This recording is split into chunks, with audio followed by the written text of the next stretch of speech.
Bharat America మధ్య బలమైన బంధమే లక్ష్యంగా యుఎస్ఎస్ యాంకరేజ్ యుద్ధ నౌక విశాఖ తీరానికి చేరుకుంది. హిందూ పసిఫిక్ మహాసముద్రంలో కీలక సహాయ విధులు నిర్వర్తించే యాంకరేజ్ విశేషాలు తెలుసుకునే అవకాశం స్థానిక విద్యార్థులకు కల్పించారు. అతి భారీ నౌకను చూసి విద్యార్థులు ఆశ్చర్యచకితులవుతున్నారు.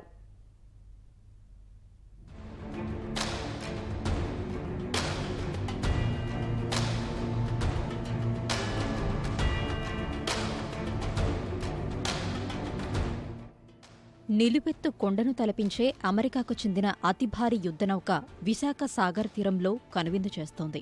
భూమిపైన సముద్రంపైన ఏకకాలంలో యుద్ధం చేయగల సామర్థ్యమున్న అమెరికా యుద్ధనౌక యాంకరేజ్ 4 రోజుల పాటు తీరంలోనే ఉండనుంది.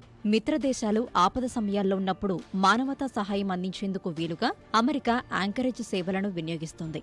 భారత్ అమెరికా మధ్య సంబంధాలు మరింత బలపడనున్నాయని చెప్పేందుకు సంకేతంగానే ఈ యుద్ధనౌక విశాఖ తీరానికి వచ్చింది. ఎన్నో విశేషాల సమాహారమైన ఈ భారీ యుద్ధనౌకను చూసేందుకు స్థానిక విద్యార్థులకు అవకాశం కల్పించారు.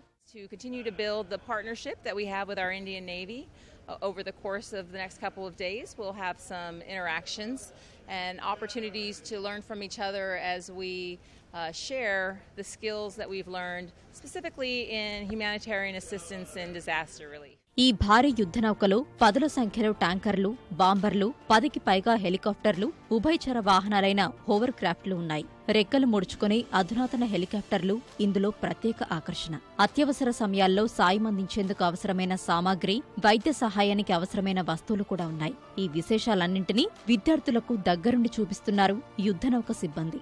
అన్ని విషయాలను అర్థమయ్యేలా వివరిస్తున్నారు. ఈ భారీ నౌక విశేషాలు తెలుసుకోవడం ఎంతో ఆనందంగా ఉందని విద్యార్థులు అంటున్నారు. ఫస్ట్ టైం విజిట్ చేస్తున్నాను షిప్ని. అంటే ఇలా ఉంటుందో నాకు ఎక్స్పెక్ట్ చేయలేదు. చాలా బాగుంది, ఎక్స్పీరియన్స్ మాత్రం చాలా బాగుంది. అంటే నాకు నేవీలో జాయిన్ అవ్వాలని ఉంది. వీళ్ళని చూసాక మన కంట్రీతో డీల్ చేయడం చాలా బాగుంది. చాలా బాగుంది. ఇదే ఫస్ట్ టైం మేము రావడం. ఇవన్నీ చాలా సో మెనీ థింగ్స్ నేర్చుకున్నాం కూడా మేము చాలా.